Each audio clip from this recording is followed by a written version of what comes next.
The dust of the makeshift auction yard swirls around worn boots and nervous ankles. A raw March wind bites, but it's the chill in the air from the assembled townsfolk of Redemption Creek that's truly bitter.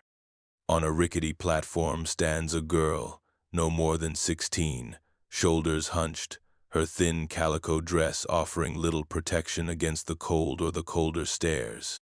Her eyes, milky and unfocused, stare out at nothing, seeing nothing. Lot number 7. The auctioneer, a portly man named Silas Blackwood with a voice like gravel, bellows, his words sharp enough to make the girl flinch. Orphan, sound of limb, though visually impaired as you can see. Strong enough for basic chores, I'm told. What am I bid for her indenture? A year's labor, folks, cheap at the price. Silence, thick and judgmental, answers him. Then a snicker from the back. What good's a blind worker, Silas? Someone calls out. Might as well bid on a post. The girl trembles, a small, almost imperceptible movement. Across the dusty yard, leaning against a hitching rail, a man shifts. He's tall, lean, with a weathered face and a patch over his left eye. Jedediah Stone, they call him. Keeps to himself mostly, works a hard-scrabble ranch out west of town. He pushes himself off the rail, his one good eye, the color of faded denim, fixed on the girl. They faced harsh judgment, but someone saw their true value. Before this story unfolds, tell us, have you ever stood up for someone unfairly judged? If you believe in looking beyond the surface, hit like and subscribe. The auctioneer, Blackwood, is about to move on, his face florid with irritation at the lack of interest. No takers for the girl. A pity. Last chance, then. $1? Anyone? He's met with more silence, punctuated by a few coughs and the restless shuffling of feet. The girl's head drops lower. Jedediah takes a slow step forward, then another. The crowd parts slightly, their curiosity piqued by his unusual interest. He stops a few feet from the platform, his gaze unwavering. The girl seems to sense a shift in the atmosphere, her head tilting almost imperceptibly towards him. $1. Jedediah's voice is low, raspy, like stones grinding together, but it carries clearly in the sudden hush. Blackwood's eyes widen in surprise, then narrow with avarice. $1 from Mr. Stone. Do I hear two? He scans the crowd. No one moves, no one speaks. They are too busy staring at the one-eyed cowboy who has just offered to buy a blind orphan. Sold. Blackwood slams his gavel down on a loose crate. To Jedediah Stone for $1. She's all yours, Stone. Name's Ilara. And with those words, his life and hers were irrevocably changed. Jedediah Stone was a man carved from the unforgiving landscape he inhabited. His ranch, nestled in a stony valley miles from Redemption Creek, was a testament to stubborn persistence rather than prosperity. The loss of his eye, a brutal encounter with a rustler's branding iron years ago, had etched lines of perpetual caution around the one that remained, and had made him an object of mild fear and speculation in town. He wasn't unfriendly, just separate. He'd come to town for salt and flour, not for a human being. Yet, watching that child she was little more shiver on that platform, her sightless eyes reflecting a terror he understood too well. Something had snapped within him. It wasn't pity, not exactly.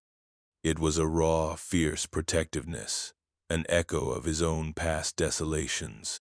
The townsfolk of Redemption Creek, a settlement that prided itself on Christian values even as it practiced a harsher frontier justice, watched with a mixture of scorn and suspicion as Jedediah led Ilara away from the auction block.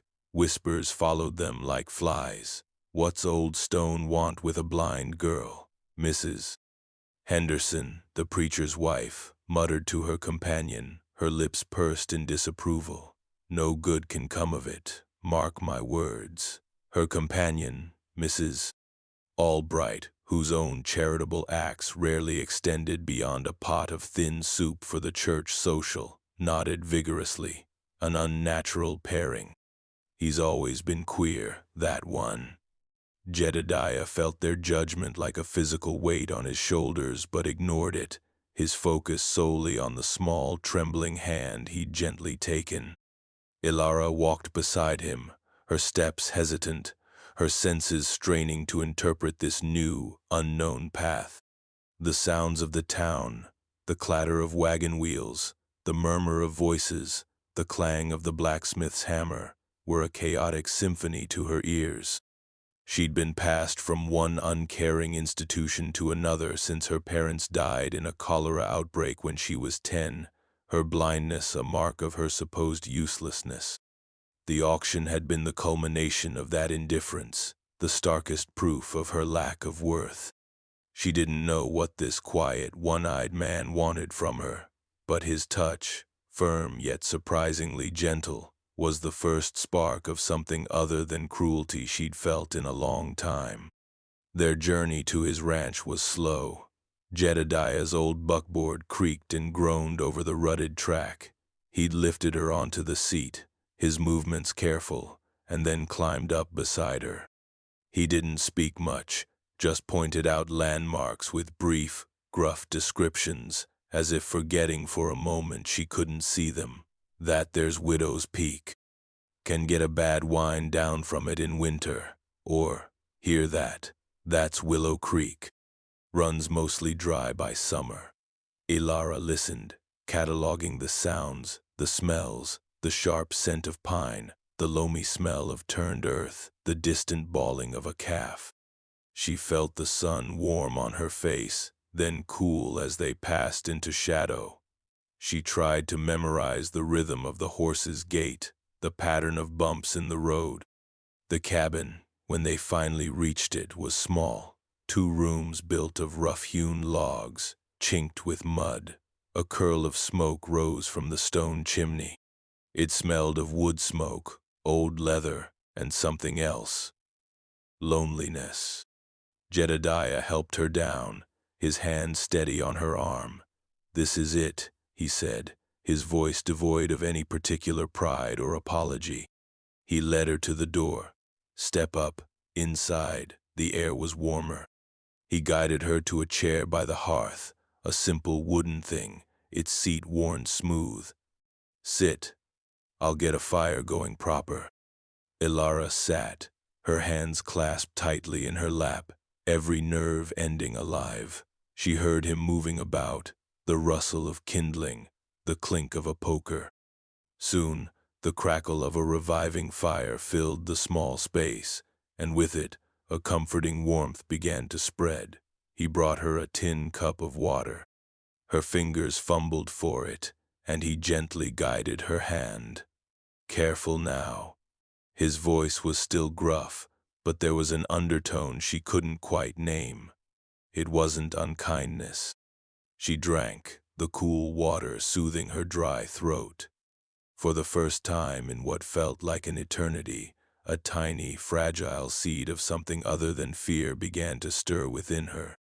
It was too soon to call it hope, but it was a lessening of despair. She was here, in this quiet place, with this quiet man. For now, that was enough. The sparse cabin, the difficult land, the quiet evenings where unspoken things hung in the air, this was their new shared world.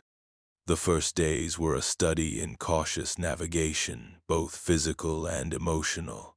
Jedediah, a man accustomed to solitude, found himself constantly aware of Ilara's presence.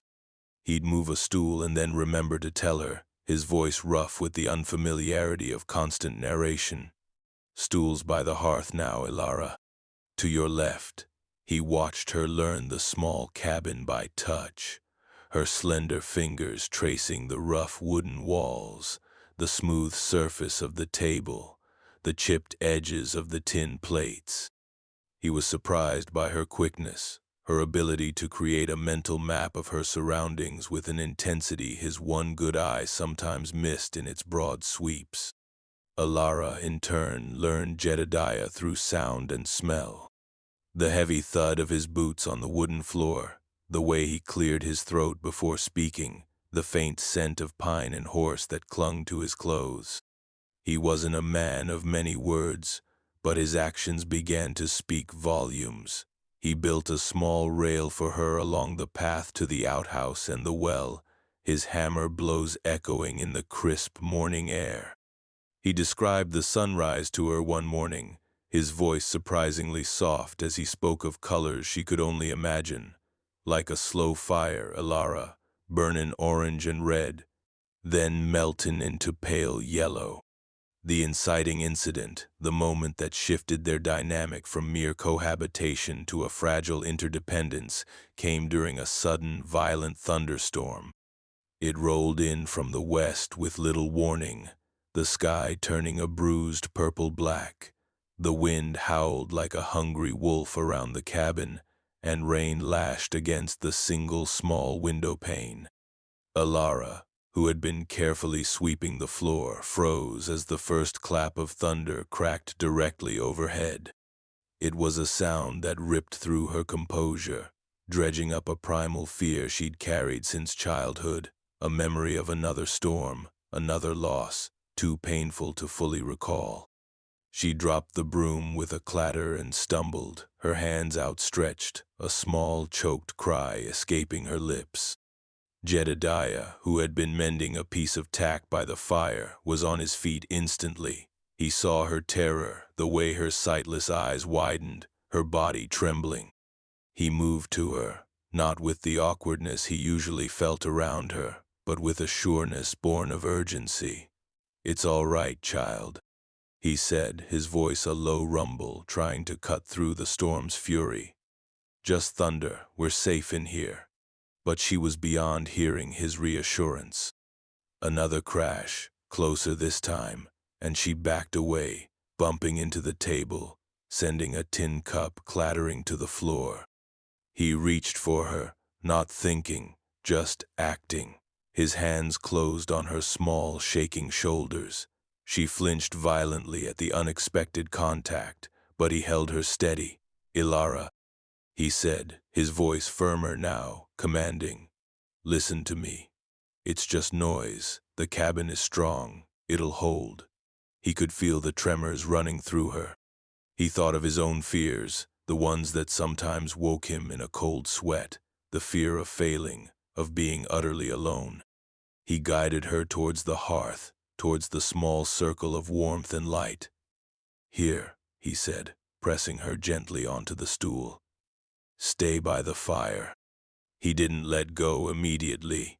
He kept a hand on her shoulder, a grounding presence.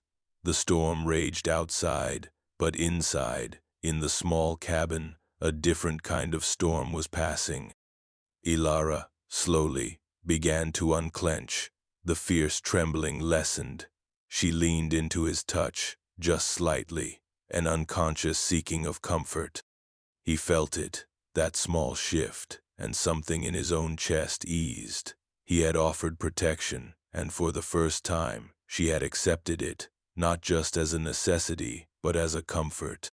He stayed there with her until the worst of the storm passed, his quiet presence a bulwark against her fear. When the thunder finally rumbled away into the distance, leaving only the sound of steady rain, she lifted her head. "Thank you," she whispered, her voice barely audible.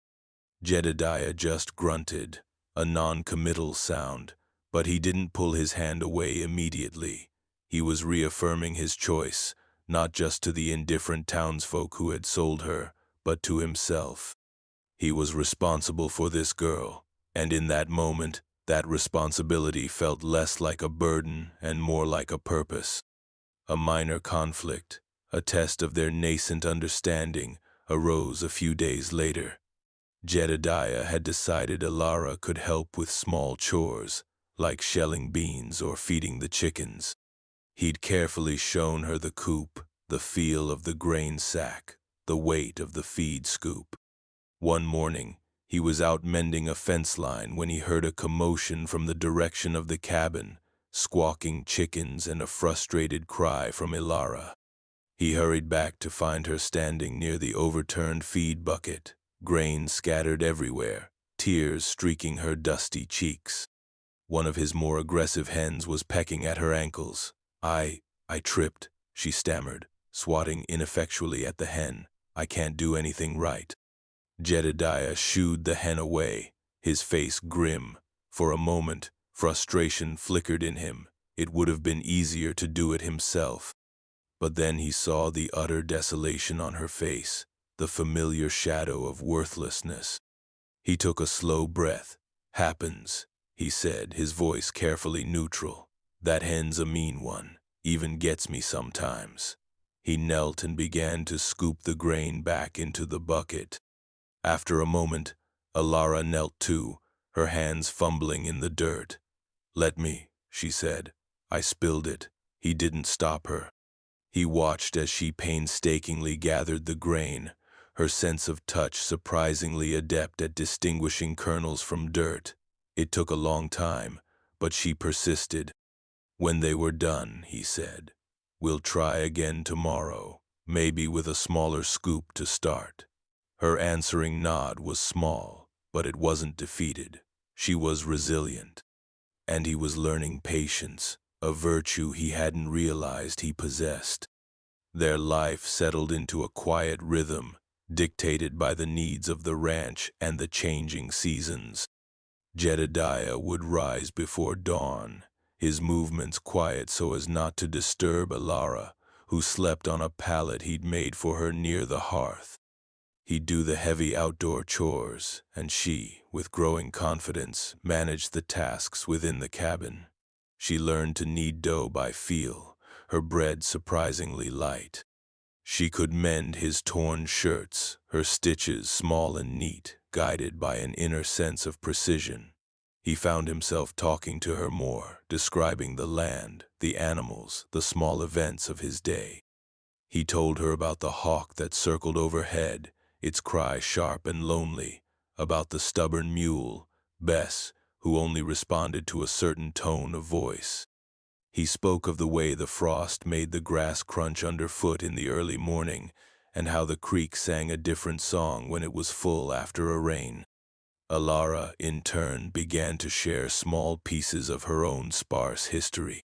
Not the pain of the orphanages, not yet, but fragments of her early childhood, before the sickness had taken her parents and her sight.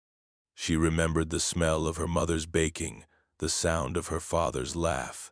These memories were precious, hoarded like jewels, and she offered them to Jedediah tentatively, like shy gifts. He listened, his silence no longer just a habit, but an active, empathetic presence. He discovered she had a surprisingly sweet, true singing voice. Sometimes, in the evenings, as he mended tack or sharpened tools by the firelight, she would hum old lullabies, tunes that filled the small cabin with a warmth that had nothing to do with the fire. One afternoon, while Jedediah was in the small barn sharpening an axe, he heard the distinct sound of a horse approaching the cabin. It wasn't a familiar gait. His hand tightened on the axe handle, his one eye narrowing. He stepped out of the barn just as a rider reined in near the cabin door. It was Mr. Bree. Henderson, the preacher, accompanied by his stern-faced wife. Jedediah's jaw tightened. He knew this wasn't a social call. "Mr. Stone," Preacher Henderson began, his voice unctuous, "a good afternoon to you." Mrs. Henderson, however, wasted no time on pleasantries. Her gaze, sharp as a hawk's, darted towards the cabin door, from which Ilara had cautiously emerged, her head tilted, listening. "We've come about the girl, Mrs." Henderson declared, her tone leaving no doubt as to her disapproval. "The town is concerned, Mr. Stone. It's not proper, a young blind girl out here alone with a man like, well, with you." Her unspoken judgment hung heavy in the air. Jedediah felt a familiar, cold anger rise in him.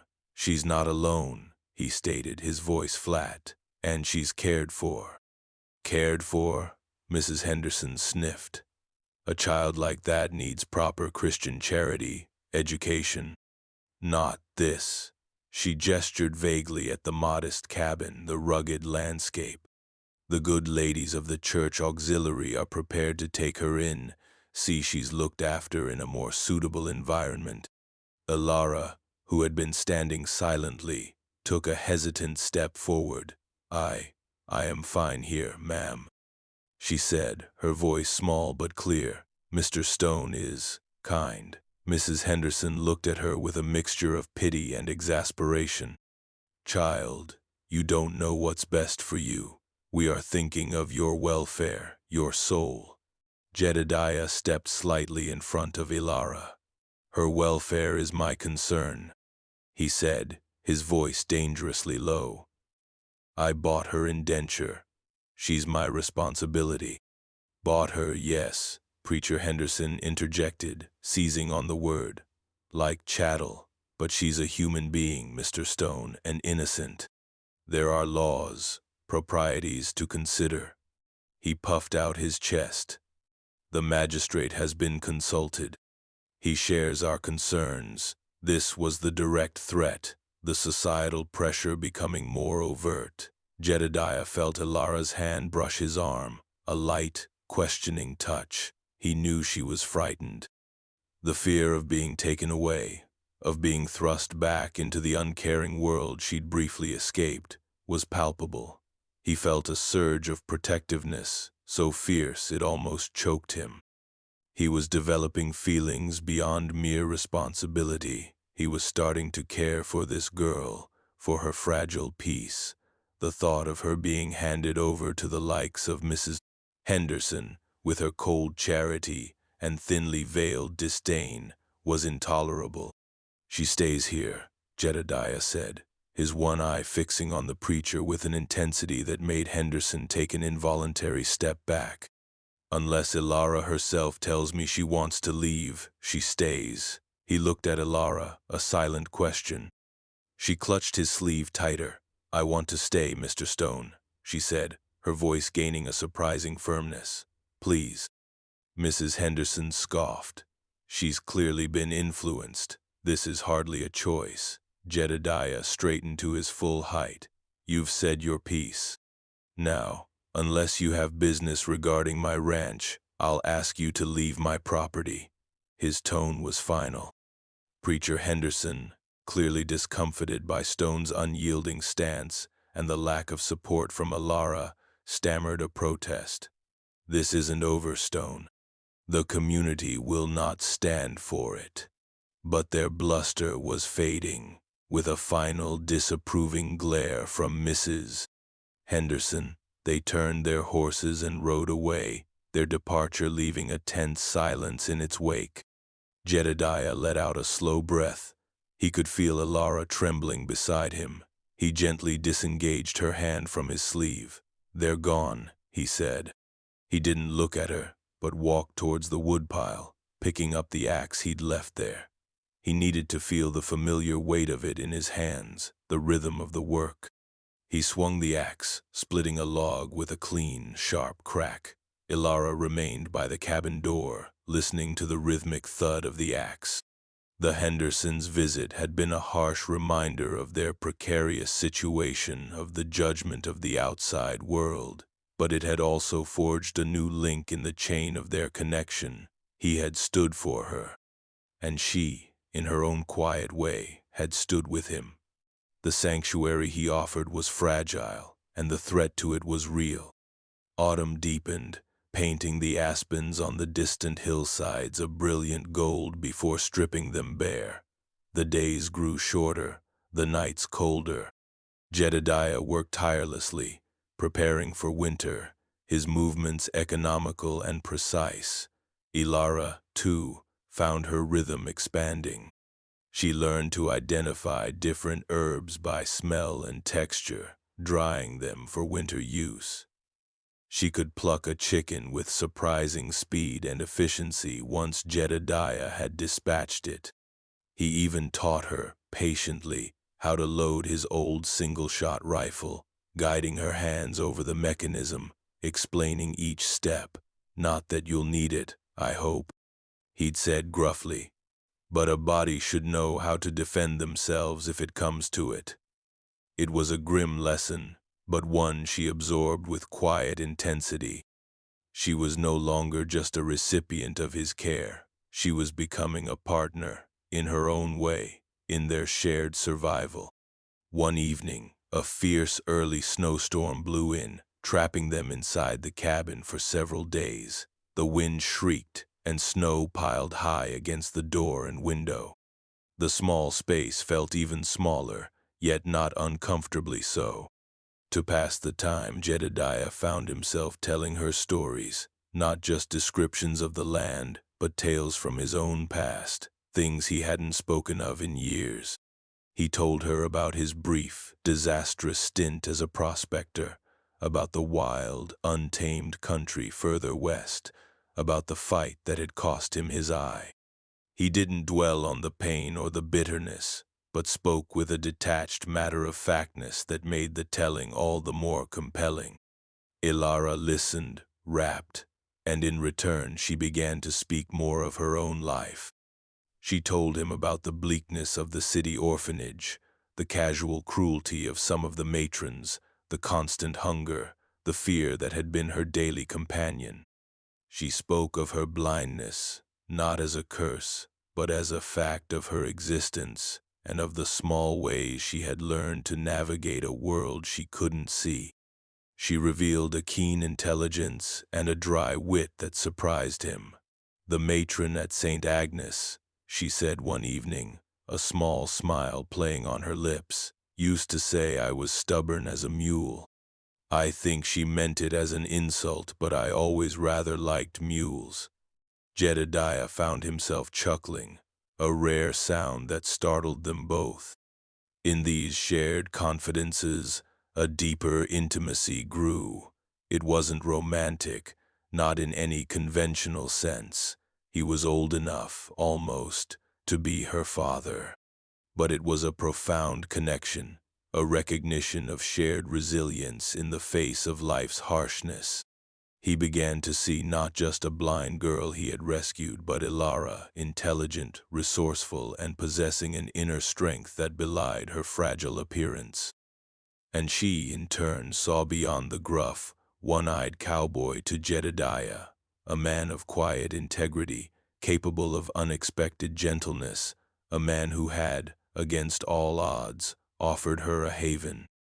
The peace, however, was fragile. One crisp morning, as Jedediah was checking his trap lines, he found more than just a rabbit. He found footprints, several sets, men on horseback, leading not towards his traps, but towards his cabin. A cold dread settled in his gut. He followed them cautiously, his senses on high alert.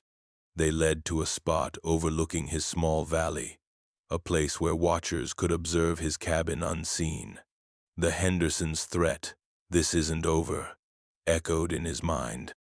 But this felt different, more sinister than the self-righteous interference of the preacher and his wife.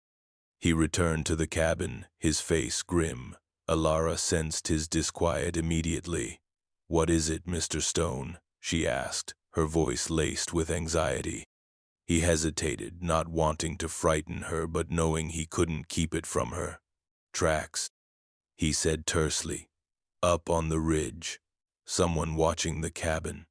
Her hand flew to her throat. "The Hendersons?" He shook his head. "Don't think so. These weren't townsfolk tracks, more like drifters, or worse." He thought of Silas Blackwood, the auctioneer. Perhaps Blackwood had reconsidered the paltry sum he'd received for Ilara, or perhaps someone else had taken an unsavory interest in a vulnerable, isolated girl. The thought made his blood run cold. He was no longer just protecting her from societal judgment. He might have to protect her from physical harm. The revelation of this new, more tangible threat acted as a catalyst. The unspoken fear of loss, which had been growing in both of them, now had a sharp, defined edge. That evening, the air in the cabin was thick with unspoken tension. Jedediah cleaned his rifle with meticulous care, his movements deliberate. Ilara sat by the fire, her hands twisting in her lap, the rhythmic click of her knitting needles stilled. "Mr. Stone," she began, her voice barely above a whisper, if they come for me, what will you do?" He looked up, his one eye meeting her general direction. The firelight cast long, dancing shadows on the rough walls, highlighting the stark lines of his face. He saw her fear, but he also saw a flicker of the same stubborn resilience he'd come to admire. "They won't take you, Ilara," he said, his voice quiet but absolute. It wasn't a boast, it was a statement of intent, a promise. He continued, "This ain't just about an indenture anymore, girl. This is your home now, if you want it." The words hung in the air. It was the closest he'd ever come to expressing the depth of his commitment, a declaration that went far beyond the initial impulsive act at the auction. Ilara's sightless eyes seemed to search his face. A single tear traced a path down her cheek, but her voice, when she spoke, was steady. "This is the only home I've known that feels like one, Mr. Stone." She paused. "And I don't want to leave." The decision was made, not in a flurry of tactical planning, but in that quiet exchange. They would stand their ground. But Jedediah knew a confrontation on his isolated ranch put Ilara at immense risk. He needed to make a more public stand, to legitimize their arrangement in a way that even the most determined busybody or opportunistic scoundrel would find difficult to challenge. There was only one way he could think of to do that, a way that was both drastic and, in its own strange way, fitting. The next morning, he hitched the mule Bess to the buckboard. "Ilara," he said, his voice gruffer than usual, "we're going to town." She looked surprised. "To Redemption Creek?" "Aye," he said, "got some business to attend to, with the magistrate and the preacher." A knot of apprehension tightened in Ilara's stomach, but she nodded. She trusted him. She dressed in her cleanest, though still faded, calico dress, and he helped her onto the buckboard. The journey into town was made in a tense silence, broken only by the creak of the wagon and the steady clip-clop of Bess's hooves. Jedediah's face was set in grim lines, his one eye constantly scanning their surroundings. He was taking a gamble, bringing their fight into the heart of the opposition, but it was a gamble he felt he had to take. When they arrived in Redemption Creek, the town seemed to hold its breath. Heads turned as Jedediah guided the buckboard down the main street, Ilara seated beside him, her posture straight, her face pale but composed. He pulled up first in front of the small building that served as Magistrate Thompson's office. Thompson, a portly, balding man with an air of perpetual harassment, looked up in surprise as Jedediah and Ilara entered. "Stone," he said, his tone wary, "what can I do for you?" Jedediah didn't waste words. "I'm here about Ilara," he stated, his hand resting lightly on her shoulder. "There's been talk, interference. I want to make things clear, official." Magistrate Thompson frowned. "The Hendersons spoke to me, concerns about the girl's welfare." "Her welfare is secure with me," Jedediah cut in. "And to ensure there's no further misunderstanding, no further attempts to take her from my care, we've come to a decision." He paused, then said, the words feeling strange and momentous on his tongue, "We intend to be married." A stunned silence filled the small office. Magistrate Thompson's jaw dropped. Ilara, standing beside Jedediah, gasped softly, her hand instinctively reaching for his arm. She hadn't known this was his plan. It was a shock, a monumental, terrifying, and strangely liberating shock. Jedediah felt her fingers tighten on his arm, a mixture of fear and something else, question. He looked down at her, his expression unreadable. "It's the best way, Alara," he said softly, for her ears only. "To protect you, to give you a proper standing."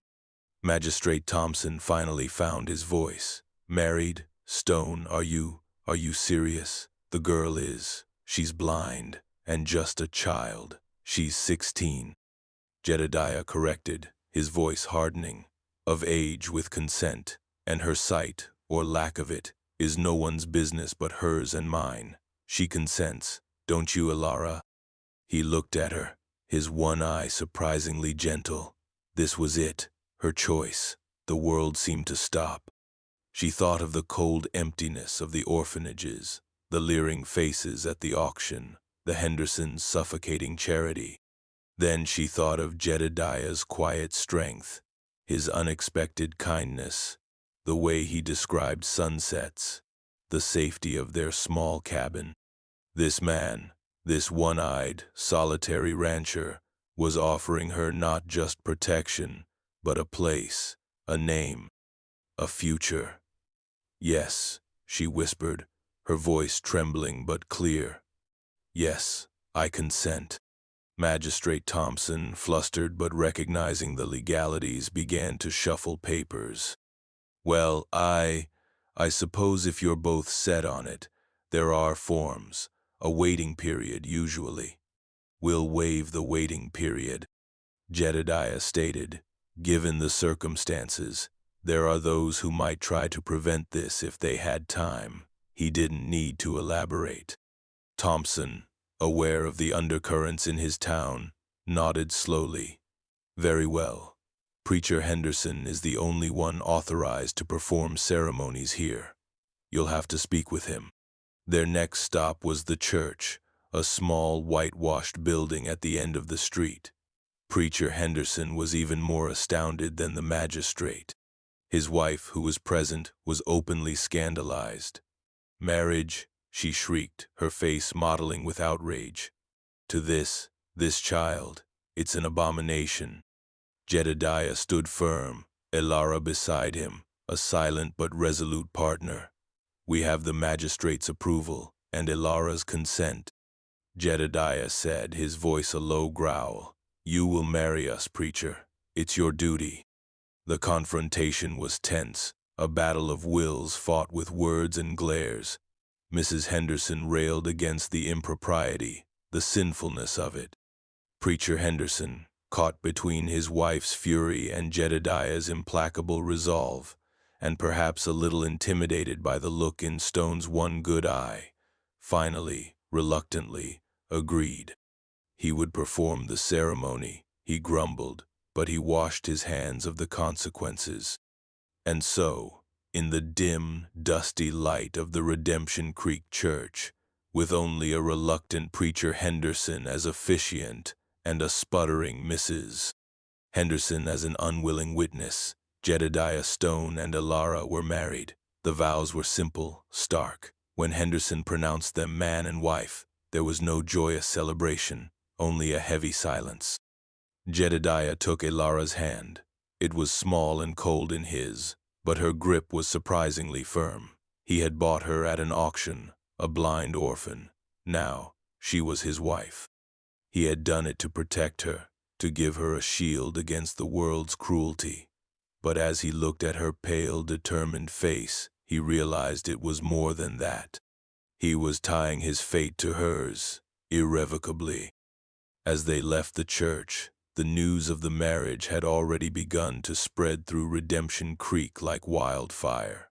Faces peered from windows, whispers followed them down the street. Some were shocked, some disapproving, some merely curious. Jedediah ignored them all.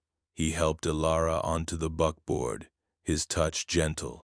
He didn't speak of what had just transpired, nor did she. The act itself was too enormous, its implications too vast for immediate words.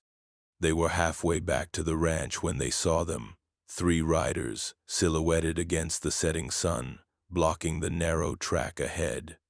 Jedediah's hand instinctively went to the rifle propped beside him. His blood ran cold. These were the men whose tracks he'd found. One of them, a burly, dark-bearded man with cruel eyes, spurred his horse forward. It was Silas Blackwood, the auctioneer. With him were two hard-looking men Jedediah didn't recognize, but their intent was clear from the way they carried their guns. "Well, well, Stone," Blackwood sneered, his gaze flicking contemptuously towards Ilara. "Heard you went and got yourself hitched. Fancy that. Didn't figure you for the marrying kind." Jedediah kept his voice level. "State your business, Blackwood, and be quick about it." Blackwood chuckled, a nasty sound. My business is the girl. Turns out I might have undersold her. There's a particular collector down Laredo Way, pays top dollar for unique specimens. A blind girl, young, she'd fetch a pretty penny." Ilara gasped, shrinking back against Jedediah. He felt a rage so potent it was almost blinding. "She's my wife," he said, his voice deadly calm. "And she's not for sale. Not now, not ever." Blackwood's smile vanished. "Wife, eh? A piece of paper don't change what she is. Property. And I aim to reclaim what's mine by rights of prior interest." He gestured to his companions. "Don't want no trouble, Stone. Just hand her over." This was the showdown, not in a dusty street at high noon, but on a lonely track, with the life and freedom of the girl beside him hanging in the balance. Jedediah's mind raced. He was one man with one good eye against three, but he had his rifle, and more importantly, he had something to fight for. He looked at Ilara. Her face was ashen, but her chin was lifted. He saw not just fear, but defiance. "Ilara," he said softly, "get down, behind the wagon wheel." She obeyed instantly, scrambling down, her movements surprisingly agile. "Last chance, Stone," Blackwood warned, his hand inching towards his holster. Jedediah's rifle was already in his grip, leveled. "You want her?" Jedediah said, his voice ringing with a power that surprised even himself. "You'll have to come through me." His declaration hung in the air, a clear, unshakable line drawn in the dust. He was no longer just a struggling rancher or a solitary, one-eyed man. He was a protector, a husband, standing for the worth of a person others had deemed worthless. He was fighting for her, and in doing so, he was fighting for the best part of himself. The standoff was taut, a breath held too long. Blackwood and his men exchanged uneasy glances. They had expected an easy intimidation, not this resolute, dangerous figure. Jedediah's one eye was like a burning coal, fixed on Blackwood. The setting sun cast long, eerie shadows, and the silence was broken only by the nervous stamping of a horse. "She ain't worth dying for, Stone," one of Blackwood's companions muttered, his bravado clearly shaken. Blackwood hesitated. He was a bully and an opportunist, not a killer, especially not when the odds weren't overwhelmingly in his favor. He looked at Jedediah's steady rifle, at the unyielding set of his jaw. He saw a man who would not back down. Finally, with a curse, Blackwood slowly lowered his hand from his gun. "You're a fool, Stone," he snarled, "a sentimental fool. You'll regret this." "Only thing I'd regret," Jedediah replied, his voice still dangerously quiet, "is letting vermin like you lay a hand on her. Now get off my land, and don't ever come back." Blackwood spat on the ground, then wheeled his horse around, his companions following suit. They rode off, not with a defiant gallop, but with the sullen retreat of thwarted ambition.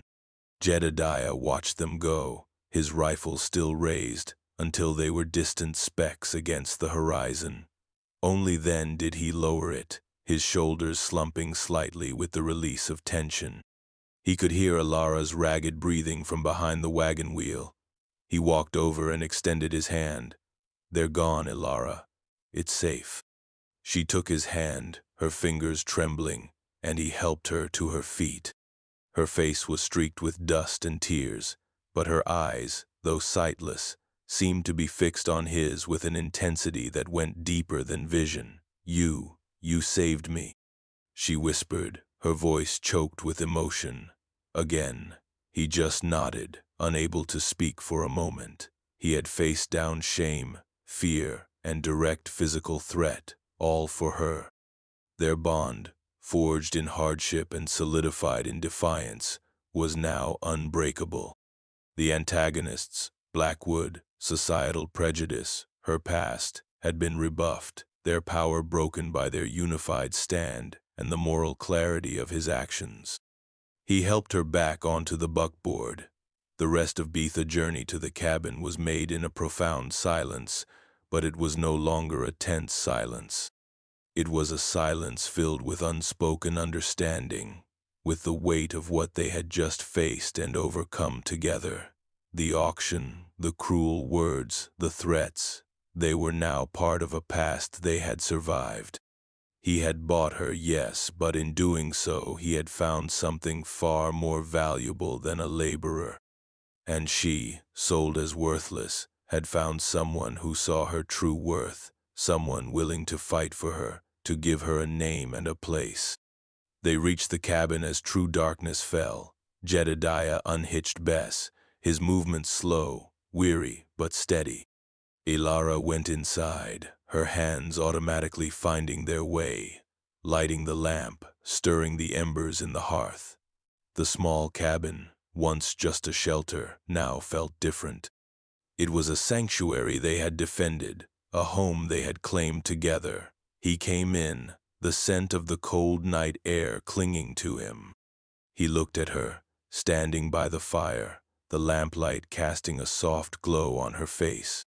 She had found her voice, her strength, her agency, no longer defined by her blindness or her orphan status, but by her resilience and her partnership with him. He walked over to the small, rough-hewn table. He had placed the hastily signed marriage certificate there before they'd left that morning. He picked it up, his calloused fingers tracing the unfamiliar script of their names, bound together. Ilara turned, sensing his gaze. "Mr. Stone?" she asked softly. He cleared his throat. "Jedediah." He corrected, the first time he had offered her his given name without preface. "My name is Jedediah." A small smile touched her lips. "Jedediah," she repeated. It sounded right. He didn't say anything more, just looked at her, a long, quiet look. The fear was gone from her face, replaced by a fragile, nascent peace. He saw not the blind orphan girl auctioned in the town square, but Ilara, his wife, a woman of quiet courage and unexpected strength. He had made a choice at that auction, an impulsive act of something he still couldn't quite name. Compassion, justice, loneliness, maybe all three. Whatever it was, it had led him here, to this moment, to this shared life, built on a foundation of courage and an unlikely, profound connection. He watched her as she began to hum a soft tune, moving to prepare their simple evening meal, her movements now confident and sure within the familiar confines of their home. And Jedediah Stone, the one-eyed cowboy, knew he had bought more than an indenture. He had found his heart, and in saving her, he had, in many ways, saved himself. The ranch, once a symbol of his solitude, now felt like a true home, imbued with a shared future. This story showed love and heroism where least expected. What was your favorite moment of connection between them? Tell us in the comments. Thanks for watching. If you believe in compassion overcoming prejudice and finding love in unexpected places, give this story a like and subscribe for more.